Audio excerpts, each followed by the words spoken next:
Hoje é você quem pergunta para a gente, manda a sua pergunta sobre direitos de trabalhadores, direitos previdenciários. O consultor jurídico Marcelo Martins participa com a gente e responde aqui. Sua pergunta você manda pelo nosso WhatsApp, DDD 12, número 98135-2908. Vale também pelo nosso facebook.com/ntjornalismo. E aí você colabora com a gente, manda a sua pergunta para cá e Marcelo Martins, que está hoje aqui no estúdio, responde as suas dúvidas para a gente, tá bom? Então, qualquer dúvida que você tiver sobre direito trabalhista ou direito previdenciário, manda para cá.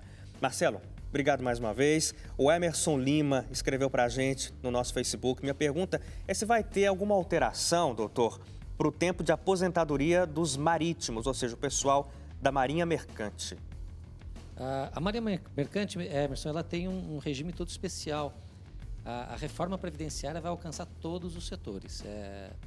Ainda existem muitos projetos, regras de transição estão sendo estudadas, as entidades de classe, os sindicatos, as federações, confederações, elas estão se mobilizando justamente para tentar preservar aquilo que ao longo de décadas foi conseguido por suas categorias. Então, obviamente, vai alcançar todos os setores, inclusive o seu, porém tem que aguardar ainda para ver como serão as regras de transição, né? São aquelas regras para estabelecer aquele que já falta 5 anos, 10 anos para se aposentar, quem entrou no regime agora, como que vai ser para cada um a partir da reforma, mas a reforma vai vir e vai alcançar todo o sistema previdenciário.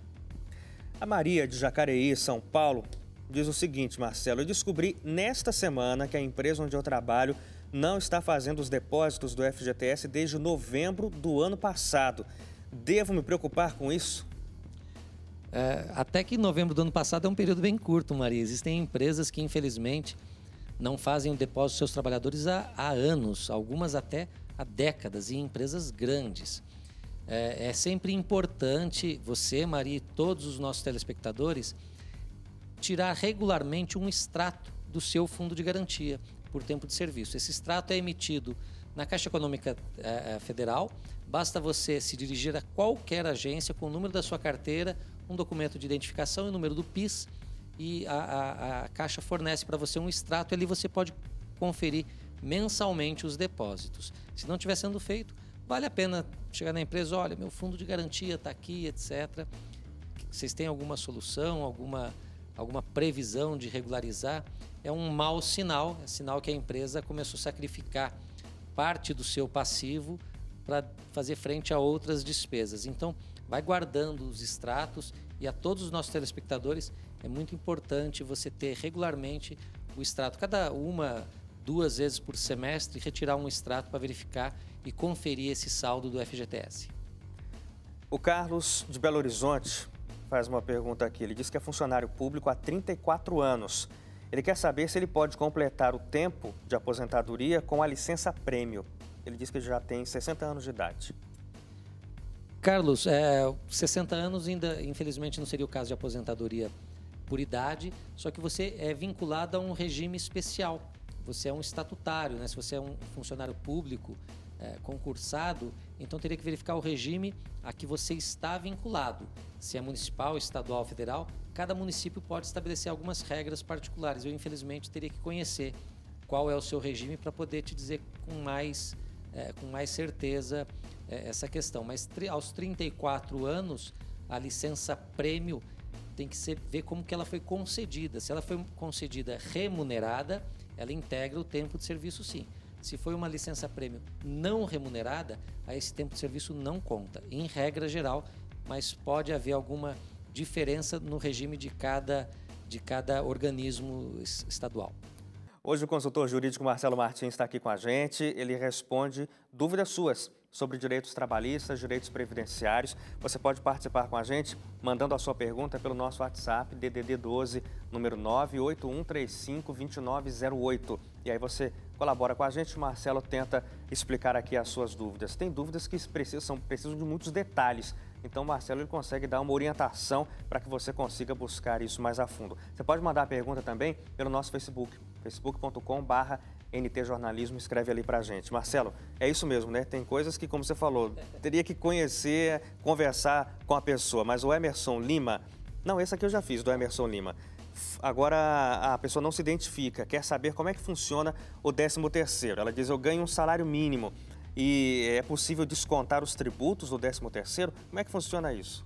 Bom, sim, tributos são descontados, INSS é descontado regularmente, normalmente, do 13º salário. O 13º, ele por tradição, ele é pago até dezembro, mas ele por determinação legal, a primeira parcela ao menos tem que ser paga até dia 30 de novembro. Então, estamos aí às vésperas, né? Os empregadores têm que se providenciar, se programar para fazer o pagamento da primeira parcela ao menos até o dia 30 de dezembro deste mês. Aí a segunda parcela, perdão, 30 de novembro, obrigado. E a segunda parcela até dia 20 de dezembro desse ano, tá bom? Sim. Existem algumas categorias que fazem antecipação disso junto com as férias, é uma possibilidade legal também. Tá? Então, quem já recebeu junto com as férias vai ter agora só a segunda parcela do 13º. E pode vir do mesmo jeito até 20 de dezembro. Tem que vir até 20 de dezembro, mas tem desconto, sim. A retenção previdenciária é feita das duas parcelas. Ninguém escapa. O Severino, gostaria de saber se é possível fazer reclamação trabalhista pedindo a rescisão do contrato de trabalho por falta do recolhimento do FGTS. Severino, sim. O artigo 483 da CLT, lá no inciso, na letra D, ele dá como causa de rescisão indireta de contrato de trabalho, ou seja, uma justa causa que o empregado aplica no patrão. Uma das causas para esse tipo de rescisão, Severino, é justamente a falta de recolhimentos previdenciários, de recolhimentos fundiários. Previdenciários também seria um motivo para rescisão indireta, mas se você tem lá o seu extrato, onde consta lá a ausência de depósito 2, 3 meses, você pode ingressar com uma reclamação trabalhista pedindo a rescisão indireta. Nesse caso, é uma justa causa que você dá no seu patrão. E você recebe todas as verbas como se dispensado fosse, tá bom? Nessa linha, o Odair Magalhães diz que há 5 anos que a empresa onde ele trabalha não paga 5% de salário referente a uma função extra que ele exerce. Ele pergunta, posso dar uma justa causa na minha empresa por isso? Odair, na verdade pode sim. Qualquer violação do contrato de trabalho por parte do empregador pode ensejar a rescisão indireta do contrato de trabalho. E isso que você está relatando, se é dessa forma, está sendo feita uma supressão do seu salário. E a supressão de salários também é um motivo para a rescisão indireta do contrato de trabalho, tá bom? E hoje você tira dúvidas aqui sobre direitos trabalhistas, direitos previdenciários também. O Marcelo Martins, consultor jurídico, está aqui e responde a sua dúvida ao vivo pelo nosso WhatsApp DDD 12, número 981352908. Vale a sua participação pelo Facebook também. A Juliette de Olinda, em Pernambuco, diz o seguinte, Marcelo, é uma dúvida, é mais financeira do que previdenciária.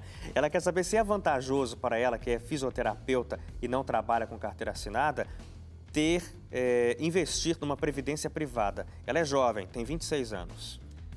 Juliette, para a previdência privada você já nem é mais jovem.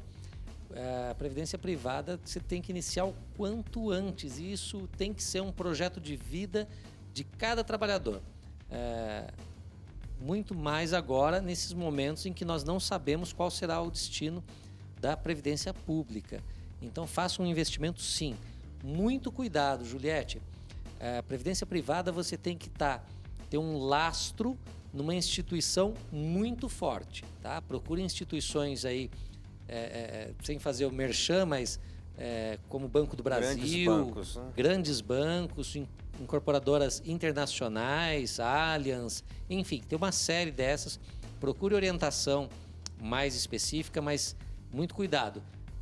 Surgiu lá o Olinda Prev, com todo respeito, estive em Olinda semana passada a trabalho, belíssima cidade, mas você tem que ver o lastro dessa previdência privada. Mas é essencial, a sua ideia é fundamental, faça isso o mais rápido possível, comece com um aporte que caiba dentro do seu orçamento e gradativamente vá aumentando esse aporte para você, quando chegar aí aos 55, 60 anos de idade, ter um capital suficiente aí para ter uma aposentadoria com dignidade. Mas sensacional a tua pergunta, previdência privada é essencial nos dias de hoje.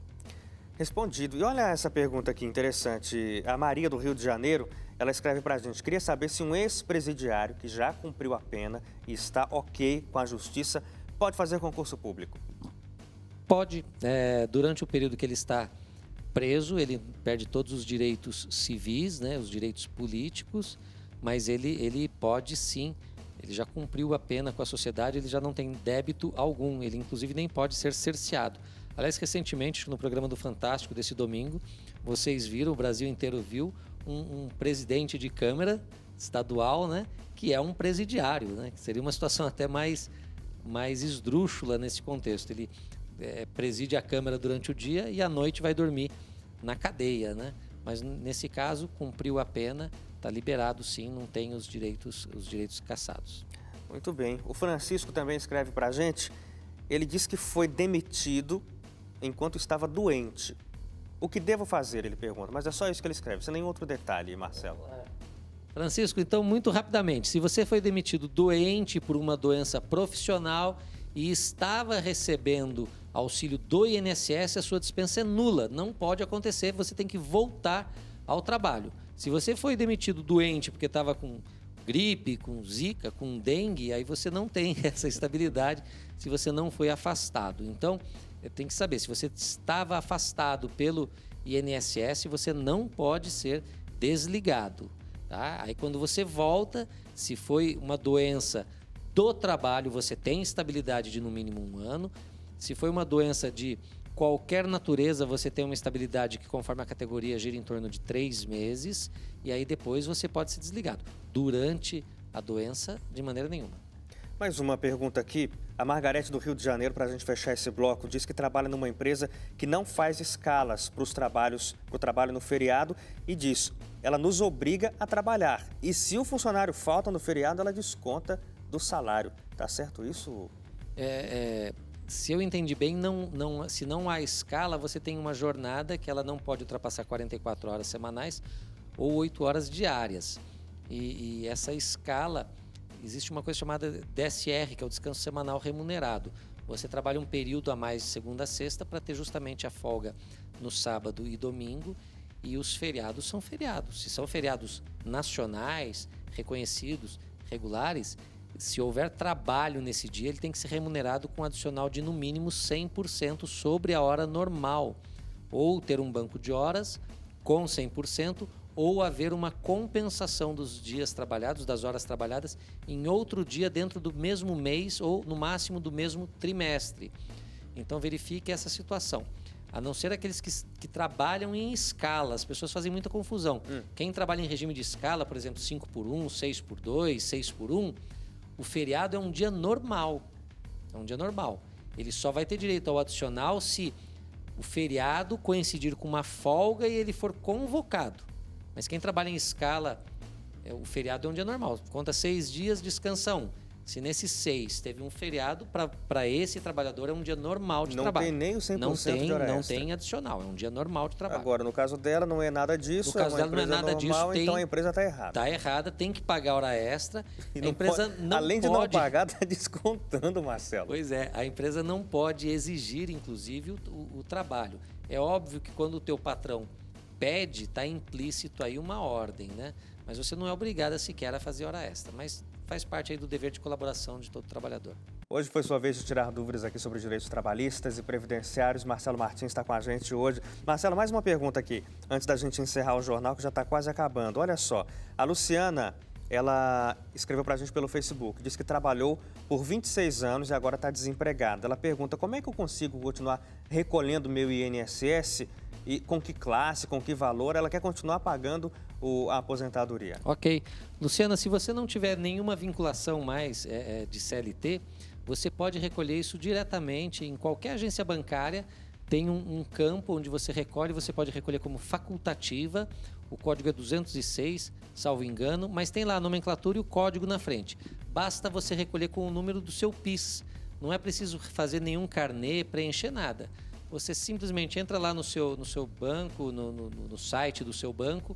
A maioria dos bancos tem um campo para pagamento de previdência e esse pagamento é feito mensalmente, bastando você informar o número do seu PIS, né, que é o NIT, que é o número de identificação do trabalhador. você estipula o valor que você quer recolher mensalmente.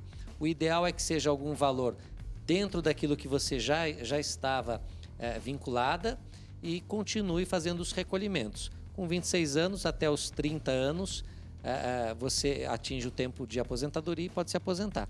Ou recolher como autônoma também, mas aí você vai ter que ter uma pessoa jurídica, etc. O ideal é recolher como facultativa até que você se recoloque. Mas no seu caso é bom que você não deixe de recolher. Justamente por causa daquilo que eu falei na primeira pergunta, Hélio, que são as regras de transição. Então, para você não correr o risco de sair do regime da Previdência e ficar fora de uma regra de transição. Então, recolha sim, essa orientação vale para todos. 4 anos para ela, né? Falta pouco. Tá pouco. Falta pouco. A Adriana escreveu para a gente pelo Facebook, disse que o marido dela foi demitido em fevereiro deste ano, mas ela disse que a empresa deixou de pagar algumas coisas. O adicional de periculosidade e também ela disse que ele tinha direito a um salário diferente porque ele estava exercendo funções para as quais não foi contratado. Sim. Ela diz, vale a pena ainda agora entrar na justiça para brigar por isso? Vale e você deve, ele tem 2 anos a partir da data da dispensa para ingressar com essa ação e aí ela retroage dos últimos 5 anos. Então, se essas diferenças vêm se perpetuando ao longo de muitos anos, né, mais de 5 ou 4 anos, cada mês que você deixa para entrar com a reclamação trabalhista é um mês a menos que você vai ter direito de reclamar. A insalubridade ela é essencial que seja feita uma perícia técnica no local de trabalho dele. E o desvio de função pode ser provado com documentos ou testemunhas. Mas não deixe de procurar seus direitos, não deixe de procurar a justiça, tá bom?